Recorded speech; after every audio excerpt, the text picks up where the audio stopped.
This episode is brought to you by Americas Rehab Campus. Get on the road to recovery with the best rehab in beautiful Arizona. Dial 1-833-272-7342. That's 1-833-ARC-REHAB. Ladies and gentlemen, you are now tuned in to the ARCast.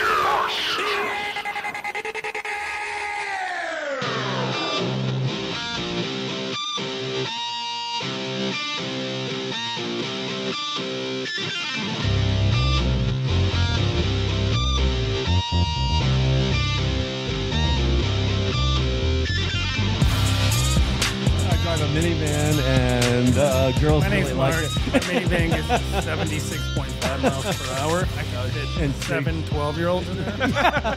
Capri Suns in the back. With seatbelt.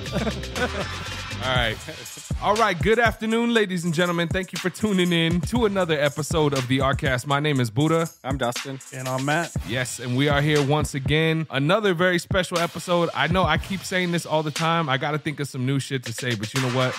Right now, I'm very excited for the gentleman that I got sitting right next to me.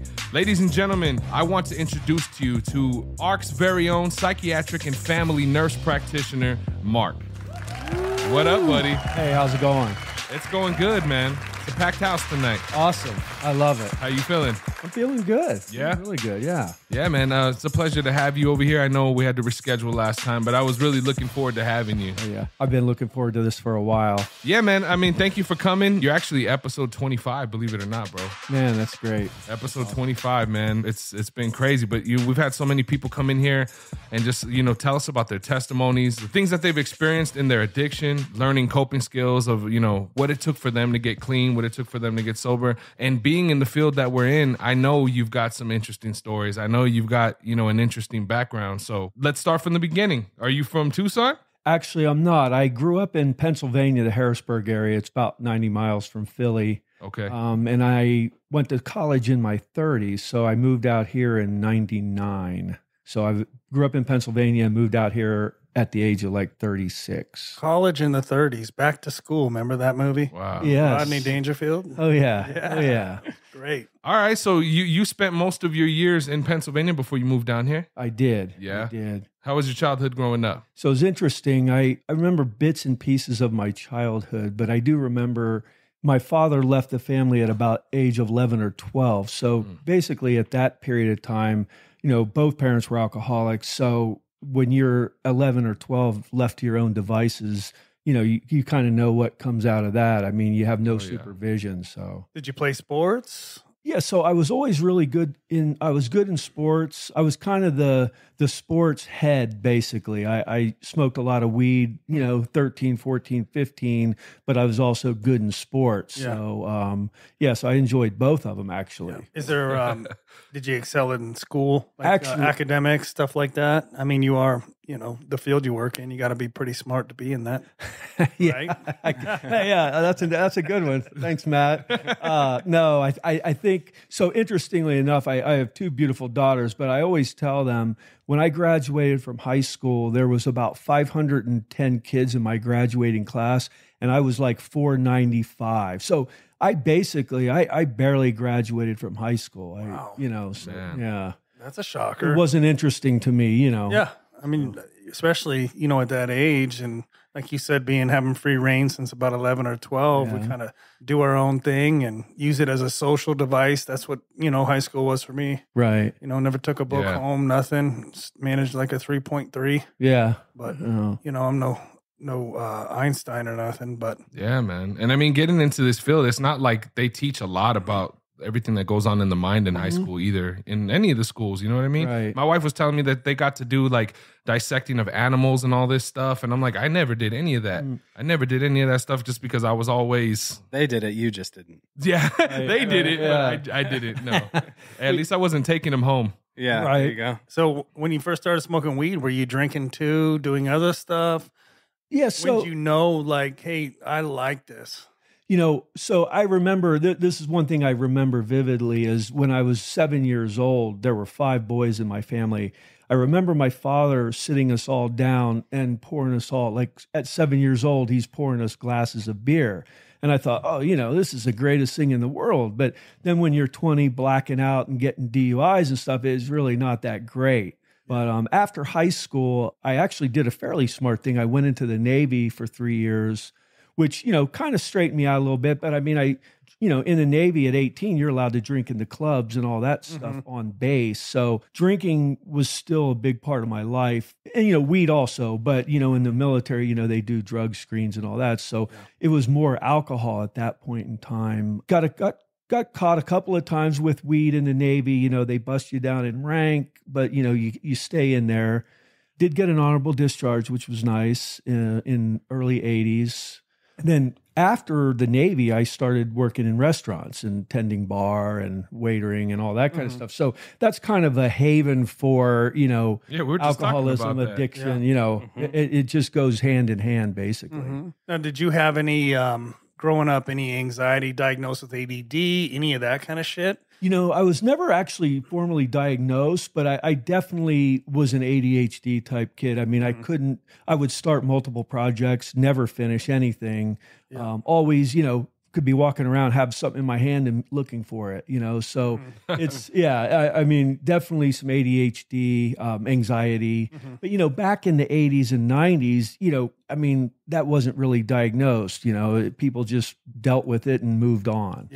So you said you got honorably discharged from the Navy, right? You were working in these restaurants. At the time, that's when your addiction started getting out of control a little bit, right? It did. During that time, so starting to work in the restaurants, you get introduced to other substances like cocaine and... It's all waiting. That's right.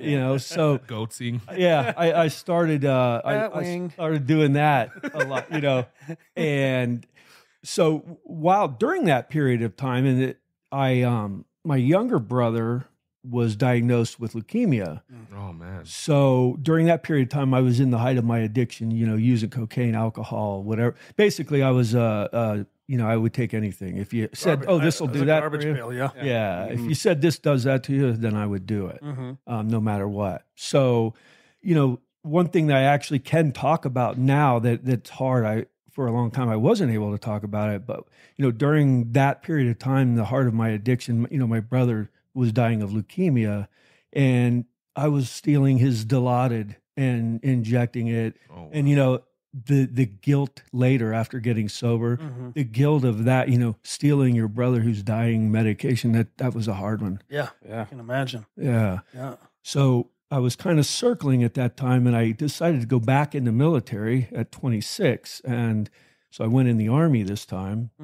And needless to say, I was lucky I got an honorable discharge out of the Navy, because they asked me to leave the Army early because of positive drug screens and using substances. I got kicked out, basically.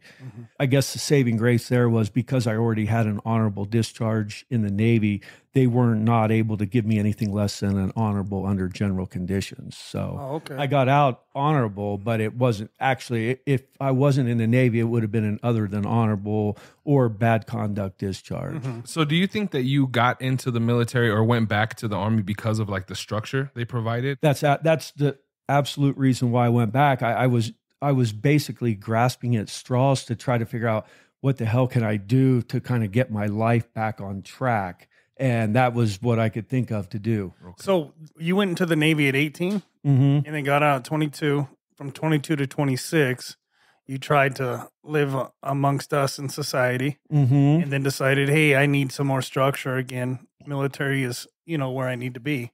How long were you back in the Army before you got the honorable discharge again? Just shy of 3 years. So yeah, I was about 4 months away from actually my 3-year term, but like I said, I got kicked out. What was your job in the Army?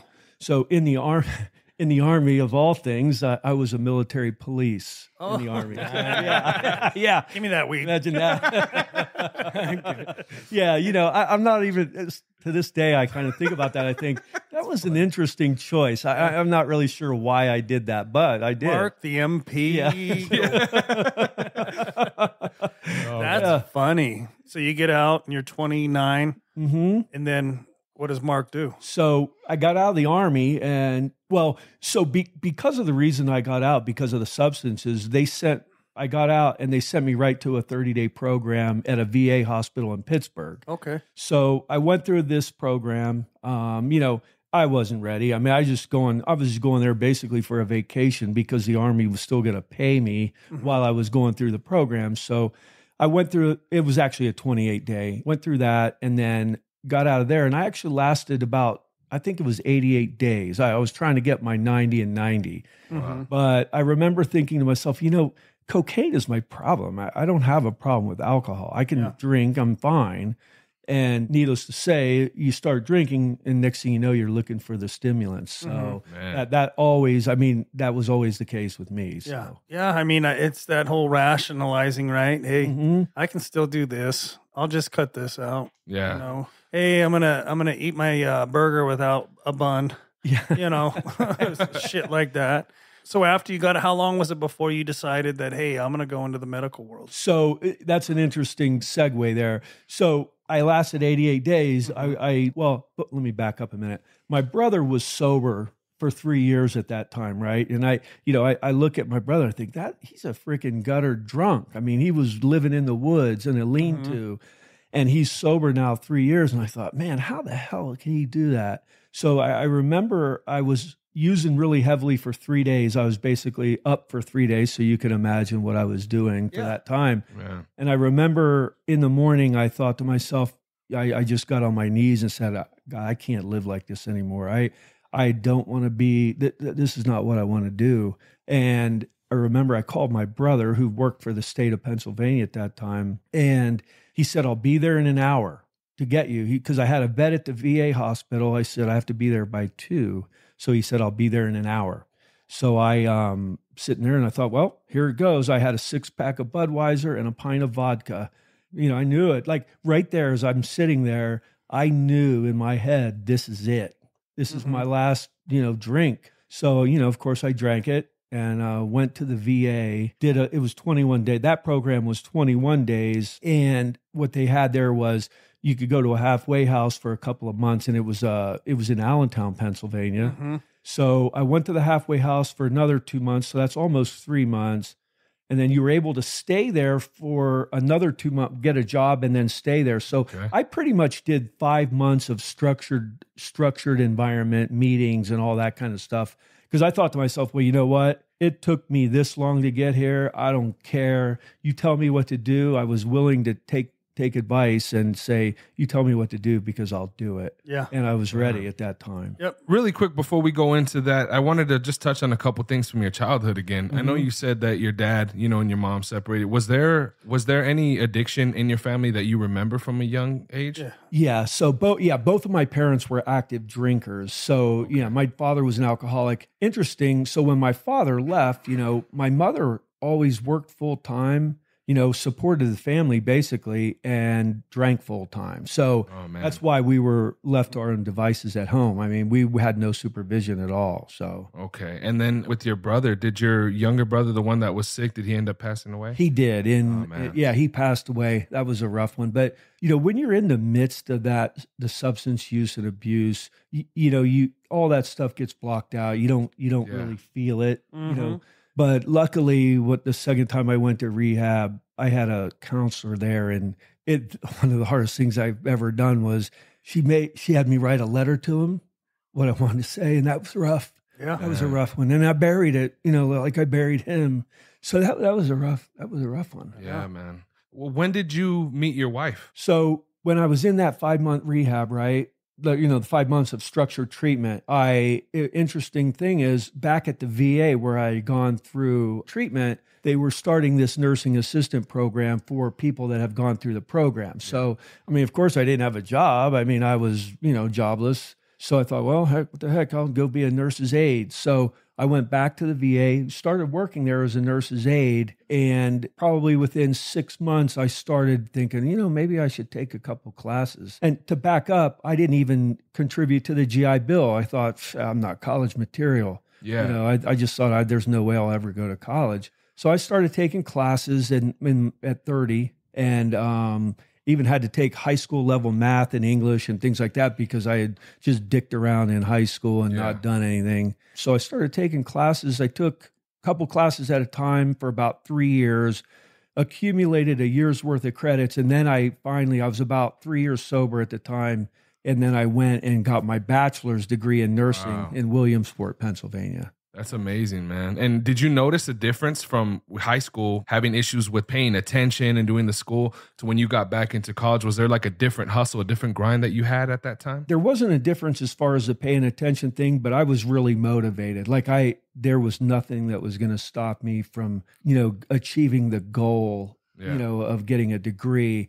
And another thing that really helped me during that time was I started exercising. Like that was like religion to me. I started exercising and doing triathlons and marathons and all that kind of stuff. So that really helped as well. That's great, man. I think that's an important thing to touch on because like I was talking about earlier, I had a lot of issues with school growing up. And I feel, like sometimes if I ever went back to school, I have that thought in my head that I'm nervous, like, shit, I don't know if I could do it because I messed up so much, But it's nice to hear that as you grow older, especially as you start maturing and your thought processes change, it's like, you gave yourself a chance and you proved to yourself that you were able to do something amazing with that. Yeah, I'm grateful. I mean, I try to follow as far as the sobriety goes. I mean, that's my core. Nothing that I've done would have been possible without that. So what I ended up doing was I got my I became an RN, and a buddy, I had been in a relationship. You know how relationships break up. Yeah. And so I was in a relationship back in Pennsylvania. A buddy of mine lived in Tucson. So things broke up. He's like, hey, man, come on, move out here. So basically I just packed my car up. I got a job over the phone at Banner University. It used to be University Medical Center. Got a job over the phone, packed everything I could get into my car and moved out here from Pennsylvania. So what year was that, Mark? That was in 99. Oh, in 99? 99, yeah. So you've been here for 23 years. Yeah, it's hard to believe, yeah. Been here a while, so... Yeah. So that last time that you were in that facility, you've been sober for that long now? I have. I just hit 32 years in May. That's beautiful, man. I think that's older than Dustin, isn't it? Just a little bit. Almost. It's funny, is sitting in meetings when I was early in sobriety, I thought, how the heck does somebody get 3 years? And now I think, wow, they would call me an old timer, but I seriously don't feel like an old. I don't want to really be an old timer, but but it is what it is. That's a long time. That's a big accomplishment, Mark. Yeah, huge. Question for you. So having 32 years sober and stuff like that, a lot of times you don't really see a lot of people that have that or make it that far. Mm-hmm. So just kind of like curious, like if you don't mind sharing, like what does your program look like? Do you still actively sponsor people? Like, because obviously you have your hand in a lot of stuff as far as work goes and family life and stuff like that. Right. So, what does that look like for you? It's interesting because, of course, early on, you go to meetings and now my life, more so now is, got married in 99 or something like that. So hold on. So the numbers are matching up here. You moved out here in 99. 98. I apologize. Oh, okay. 98. Yeah. And then you got married in 99. Yeah. Let's talk about where you met your wife real quick. Because that's a great story. There's a little only about a year in there, and then you got married. So So and this is a heart jerker too. Shot caller. Yeah. So interestingly enough, I when I moved out here, I was working on the bone marrow transplant floor at university. Wow. And, when you're working in that environment, you get to know your patients really well. I mean, and they're sick, really sick, getting bone marrow transplants. And I got to know my patient, I still remember her name is Annie. So I got to know her really well because they try to, for continuity purposes, you stay with the same patient every day while you're there. Yeah. To make them feel comfortable. Exactly. And also you get the comfortability of knowing that patient, right? Right.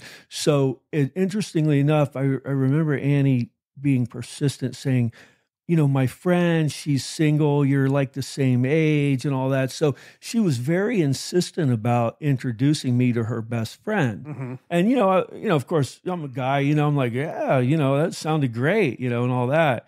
But her her friend, which is now my wife, Nancy, she was more introverted, a little shy, not necessarily all gung ho about just meeting somebody. And Yo, Adrian. yeah, yeah.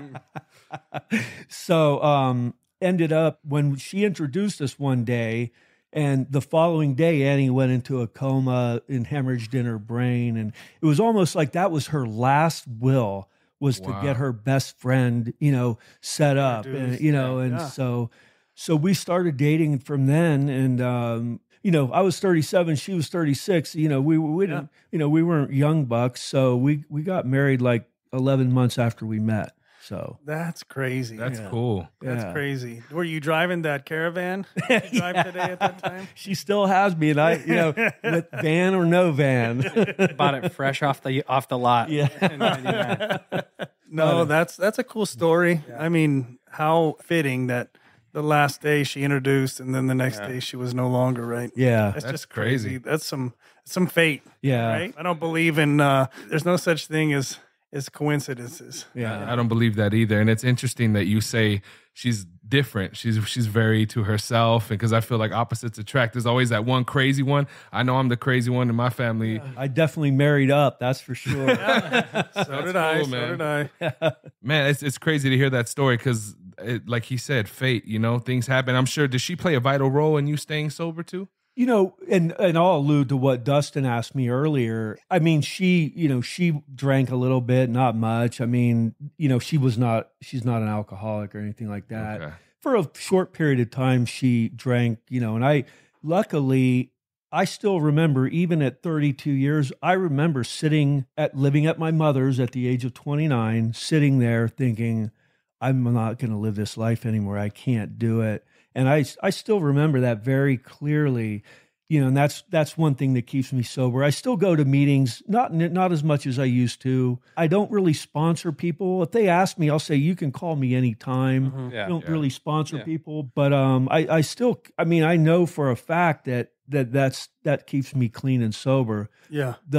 Interestingly enough, my daughters and wife went up to her sister's on my 30th sober anniversary. So I'm at home. This just tells you the sickness of the disease.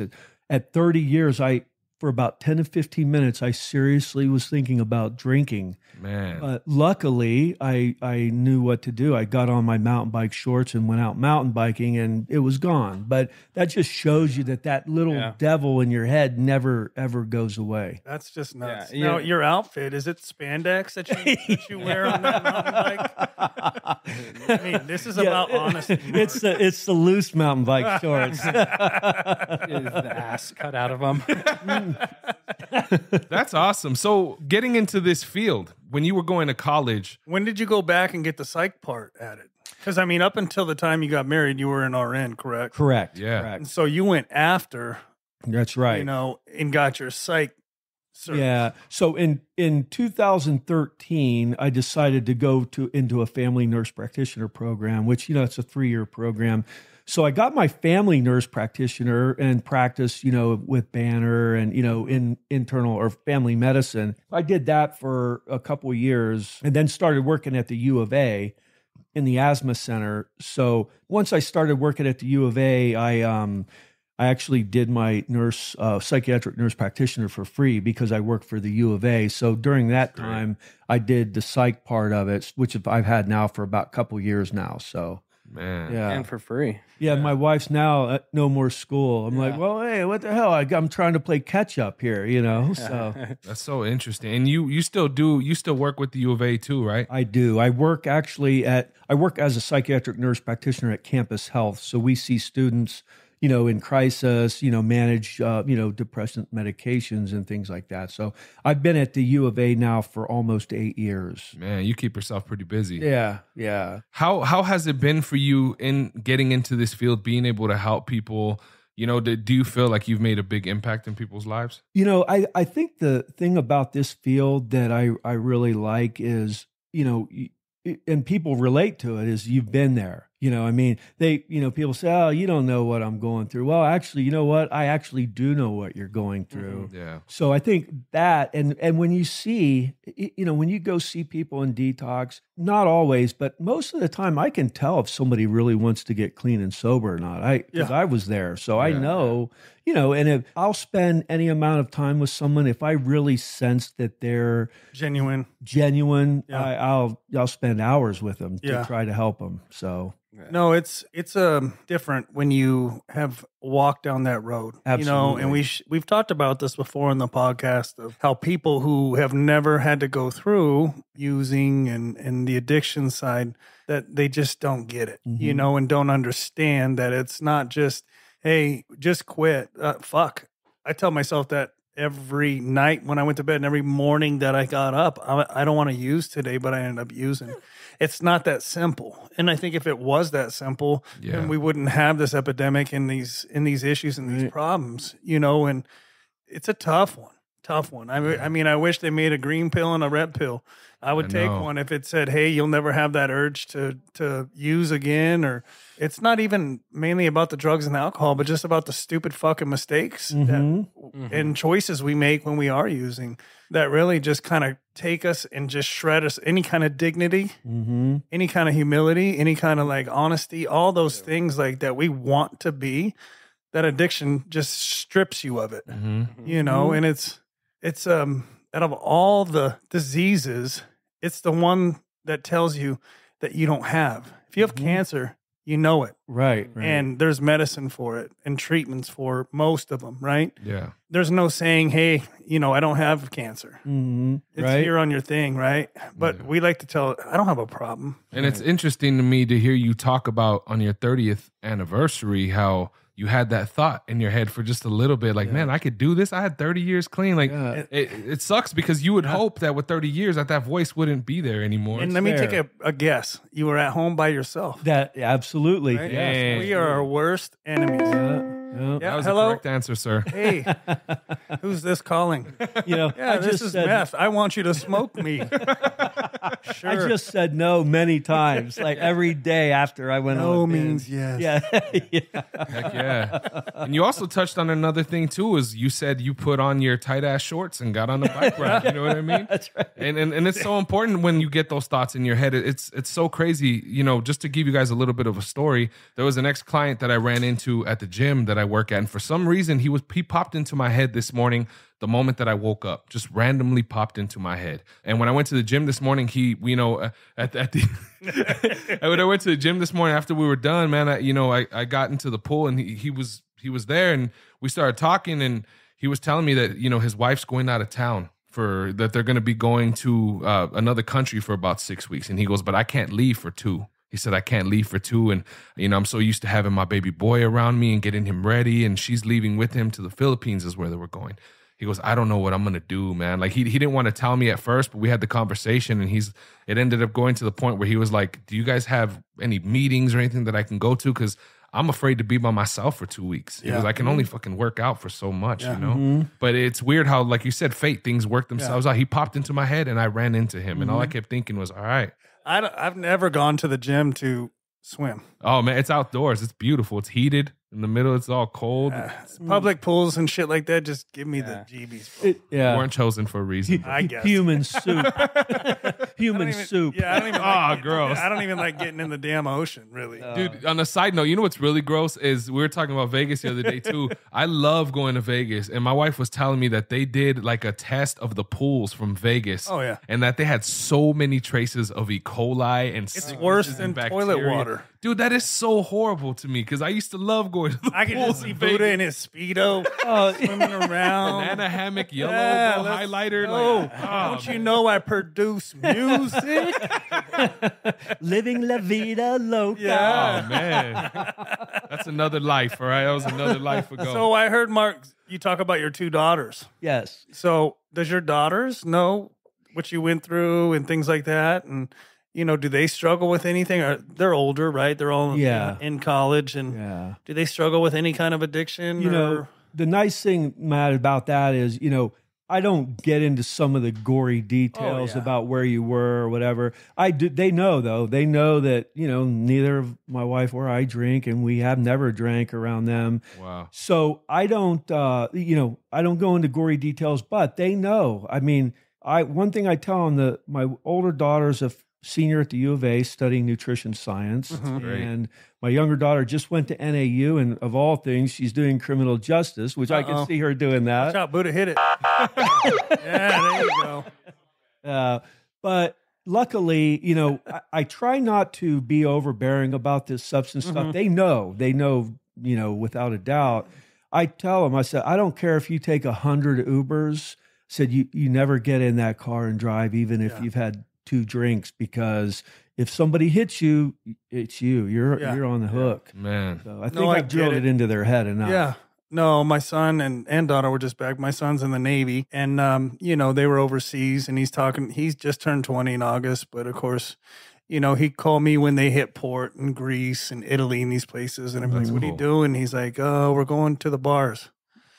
I go, okay. So then a couple hours later, I go upstairs and he'd be talking to my wife for like 2 hours, you know, after they're done with their bar run. And I'm sitting there thinking, I really want to say stuff to him, but he knows, you know, they know the things that I've gone through. Like you said, they don't know all the gory details. They just know, you know, that dad wasn't a very good person at one point in time. Yeah. And then he's using my wife's Tahoe while they're here. And I'm like, hey.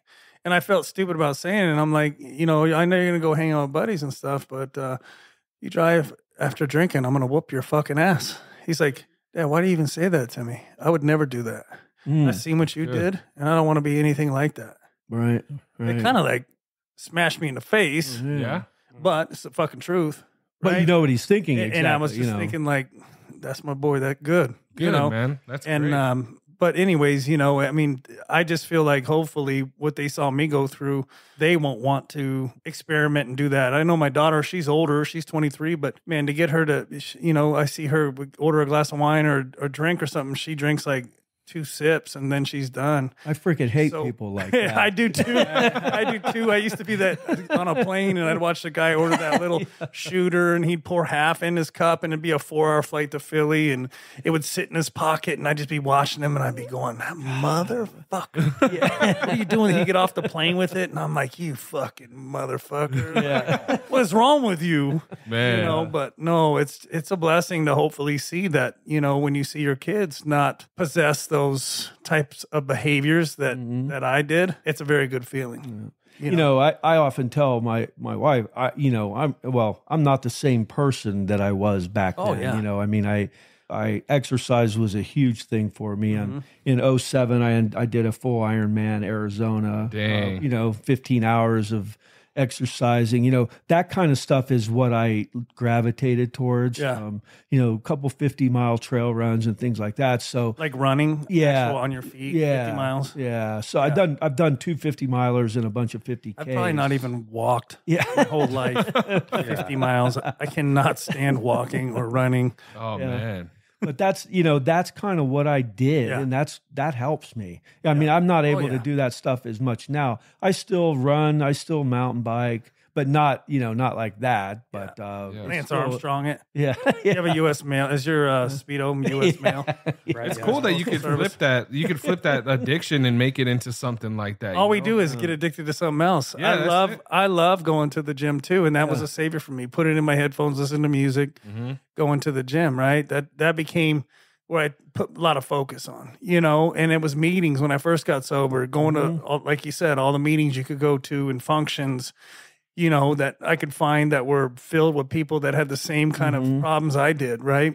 Now it's just a little different. I was pretty extreme there for a while. Like when I was really, really dieting, my wife's like, dude, we can't even go eat. We can't do anything, you know? It's the same type of shit. You're just flipping it and making it into something else. But that's good. Good for you. Yeah. And, you know, I wonder about that too. You know, I've never really had issues like with alcohol and stuff. You know, my wife and I can go out and have a beer or whatever and have some wings and that's it. You know what I mean? And I wonder because there's been times where my kids will gravitate and they're looking at me and they're like, oh, dad's having a beer or mom's having this or mom's having that. And I try and think like, you know, we talked about how life, you make your own choices. And of course, my kids have never seen me, you know, hammered. They've never seen me like that. But it's like, I wonder if those little things affect them too. Like mom and dad are having a beer at Wingstop or little things like that. Or for me personally, never did. Like my dad, I've never seen my dad drunk, nothing like that.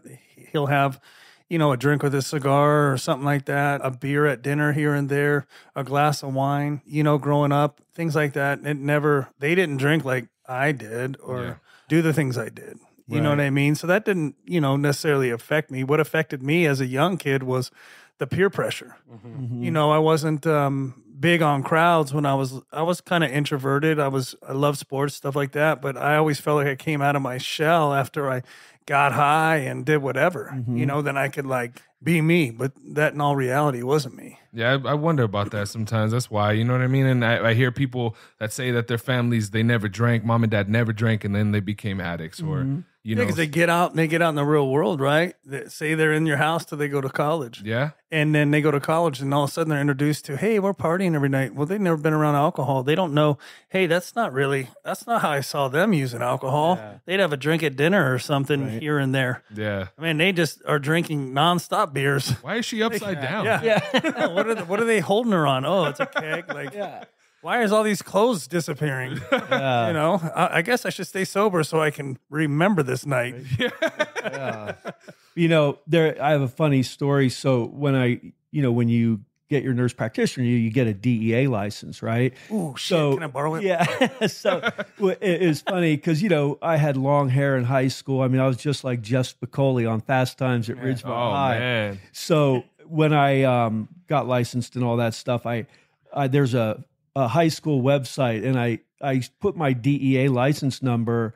Like when you go to prison, you have to have that number in front of you. I put my DEA number on just like if you were going to prison. And I said, can you believe the state of Arizona actually issued me a DEA license? Because everybody in high school, I mean, they knew me as a total stoner and all that stuff. So that was a kind of a funny story. That is funny. And another funny story is what happened to that long hair? You look a lot like my head. Minus the art. Well, my goal was never, ever have a comb over. So you see where I'm at. Yeah, I could never do that shit. I had an uncle that had, we get in my grandma's pool, he'd come to visit, and he had like a full head of hair, and then he'd come up out and his hair would be like hanging down past his stomach, and he'd wrap it up like a squirrel. It's like, bro, you've been in front of a mirror before. Like, how do you not see that shit? Like, no, I never. My hair, my shit started receding, and I'm like, zip. Yeah. See you later. Shit. So I'd like to know, like, the route you've taken now in the psychiatric part. When you're meeting with a lot of the people that come in with addiction and stuff like that, I've always felt like there's always underlying conditions why we end up the way we are, whether it's anxiety, depression, PTSD, bipolar, all those things. What would your opinion be of percentage-wise of people that have addiction problems that also have those underlying behavior? I think it's a pretty high percentage, actually. I think that, they say they give you numbers for prisons that, over 65% of people that are in prison for substance issues have underlying, diagnoses like you just mentioned. But I think it's a high number. I mean, generalized anxiety, depression, all that, I would say it's well over half. I mean, you think about why do we go where we go to and what happens there has to be some underlying things there. I think it's a high percentage. I can't say exact. I'd say over 50%, but I'm not basing that on anything that I've read or anything like that. And I've known you for a little while, and that was the first time I heard you share about losing your brother. And I have the same experience. My brother was older than me, 4.5 years older. When I was 19, he passed away unexpectedly. And when that happened, all I did was my drug use and stuff just skyrocketed. And I don't ever remember grieving. I don't remember like having any kind of feelings or thoughts. I carried his casket. And up until recently, I just started putting it together that I started using heavily, extremely heavily after that, right? And dealing with the loss and the grief that I never even dealt with because all I had to do was push that underneath the rug and not think about it because I was always using. So we have a lot more in common besides our bald head and extremely good looks than well, you're, an RN and a psych. I can be psychotic. So I can be an NR. So would you say that when people say like they only like to feel high, I don't really use for any reason. I just like to get high. You think it's bullshit? I do. Yeah. I do. I feel like it too. I think people, it's a mask we put on. Remember we shared a long time ago on one of the podcasts with Mike, the owner, about our purpose. And we talked about wearing a mask when we're in our addiction. We want to look a certain way. We want people to perceive us a certain way, right? I wanted to be perceived as I didn't give a shit. I had no feelings. I could care less. I'd rather slit your throat than look at you kind of thing, which that's not at all who I want to be or who I was born to be. Yeah. And when we're using, we're always trying to just stuff down these feelings of whether it's inadequacy, failures, the anxiety, the PTSD, the things that happened, you know, things like that. And I think there's always something sitting there. So until you take that mask off and you can really peel back what we've gone through and take a approach of healing from it and work on those things that we're always going to put that mask on and then just pretend like everything's okay. And when we're high, we don't have to feel that shit. Right. You know, I've got an interesting analogy that relates to that is starting school later and all that. I can be in a room full of physicians, you know, doctors. You know, we're all talking the same talk, you know, talking the same language and everything. But the weird thing is, and this is definitely from a long time ago, in my head, I don't talk because I think these fucking guys are going to think I'm an idiot. I'm stupid. Like it still affects me today that I don't feel like I measure up. Yeah. And that's, you know, that's exact. You were talking about that. And that's stuff from my childhood, you know, like, and not thinking I was smart or this or that. And, you know, that still affects me today. And luckily, you know, there's techniques and things you can do to help self-talk and stuff like that. But I mean, I know I'm not an idiot. No. But when I'm around certain people, that's the way I feel. Yeah. So. And I'm sure everybody feels that way. Yeah. You know, and that's the thing is we all want to feel like we're unique and different. In all reality, a lot of us are all the same. We want to feel loved. We want to feel that we're cared about. We want to feel liked. We want to, you know, all those things. But everybody's afraid to talk about that. Hey, I am who I am because I want you to like me. I want to be a part of your group. Right. You know, you don't see people coming, hey, my name's Matt. You guys are laughing and having a great time. I want to be a part of this. Right. You know what I mean? What's up? Yeah. It's like, look at those motherfuckers over there laughing. I wonder what the fuck they're laughing about. We're at the gym and it's like, listen, look at those two fucks over there. You know, instead of like, you know, just being kind and everything else, we don't want to like reach our hand out and get it slapped away. And it's funny because I bet you 99% of the time, if you walk up to somebody and say, hey, what's up, man? Nice to meet you, whatever, they're going to be like, probably taken back because they're not used to people. Everyone goes through that. Well, it's our own minds that likes to beat us up. Nobody else can beat us up the way we can beat ourselves up, right? Got that right. You know, because we know all our secrets and our thoughts and everything and insecurities. Yeah. Nobody else knows them. They're not judging us. Right. Yeah. So, you know, getting back to what it is you do here at ARC, what does it give to you by coming here and helping and working in this industry, but also you're helping these people and you're medicating them, getting them, you know, detoxed and getting them on the way to travel their recovery road. Right. What does it do for Mark? Like when you leave here, what type of feelings are you having? You know, it does a lot actually. What I try to do is, you know, I'm actually a pretty compassionate person. I may not seem like it on the surface, but I am. And I'll do anything for somebody, you know, that's going through what they're going through. And, you know, I think the thing that I get out of it is you try everything you can do to help someone. And then you also realize, man, that's where I was. I was there. And my goal is to try to, you know, anybody that really truly wants to try to get out of that, I mean, I'll do anything to help somebody get out of that. Yeah, as long as you see them doing what they need to do as well. Exactly. You know, not just taking. But, right. You know, they got to be willing to put in the work as well. Otherwise, they're just going to be back again. You know, and I've been there, done that, so I get it. Yeah. I mean, like I said before, I remember sitting on that doorstep saying, I do not want to do this anymore. I am tired of this life. And I'm still, to this day, I still think the exact same thing. Yeah. I don't want to go there. Yeah, it's a good reminder. Yeah, got to play those tapes in your head, right? Or in your case, VHSs. Reel to reels. It's beta, bro. 8mm. Yeah. Or is it 4mm? The real. Wait, what was that? The Machine. 8mm. Remember that? Did you see that movie? 8mm. The Machine. Brad Pitt. That's right. Hey, great movie. Bullet Train. Oh, just throw that out there. My son wants to watch it. Can he watch it? How old is he? He's going to be 9. I wouldn't let him watch it before you go to church. No shit. Okay. All right. We'll check it out because he wants to see that movie. He's like, I want to see that when I get older. I'm like, well, let me check it out. I'll tell you if you can watch it or not. You'll like it. It's a good adult movie. Okay. Yeah.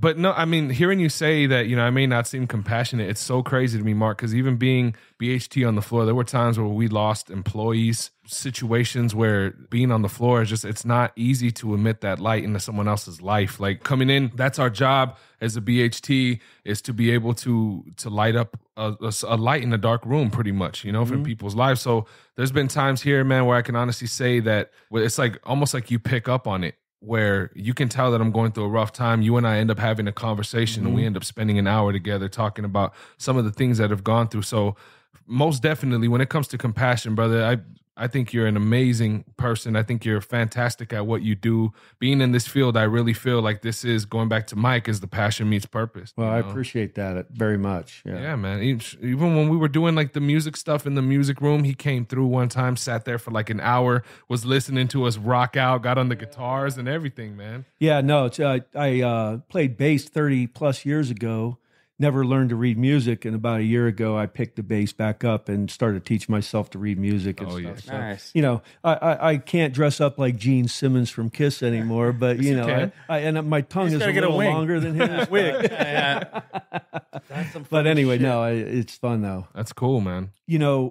I think that working here at the ARC, as far as the recovery community goes, I mean, people here care. They'll bend over backwards to help you, and you have to meet them halfway or whatever. But we're here. That's what we do. And if you're here, you're coming here, we're all going to try to help you. We'll do anything we can do to help somebody get into recovery. I think that's great. I think we do have a great medical team here, as well as all our other teams. But medical here, really, I've been to places and been taken care of, not so hot. And I see how our medical team takes care of people here, and they truly care. Yeah. You guys do an amazing job, and I just want to commend you guys and your department for that. I really do appreciate it. Well, thank you. You guys help out so much, and you help a lot of people. Yeah, dude. Thank you so much, Mark, for coming on the show and sharing with us and everything. What a blessing, bro. What a blessing to be a part of a place like this. Well, ladies and gentlemen, thank you. This has been another episode of the ARCast. Remember, we're on all platforms now: Spotify, Apple, everywhere that there's a podcast. Hit us up if you would like to join us. It's the ARCast6944@gmail. Remember, ARCast is one word, ARCAST. We had a poll last week of who your favorite host was. Thank you for picking me, ladies and gentlemen. I hope you guys have a fantastic... That's rigged and bullshit. Oh, where did I come in at? I'm just playing. We haven't done that, but we're going to do that. We need to do it. Yeah, we're going to do that. Oh, vote for me. We're going to do that. And if Dustin wins, I'm going to be pissed because he says like 4 words, man. He's only going to win in the mime community. Too bad it's a radio podcast. Yeah, the deaf people. Shit. All the deaf people. Hey, man, much love and God bless you guys. You guys have a fantastic day, and we'll see you next week. Peace. Cool.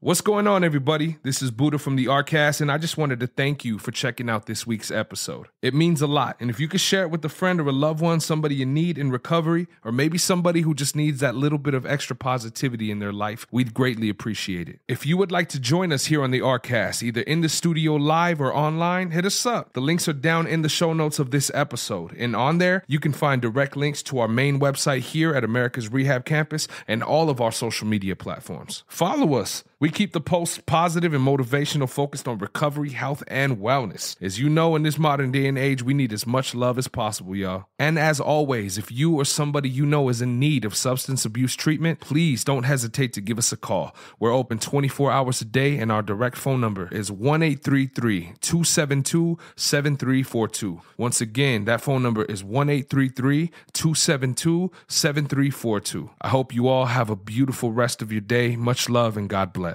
Peace.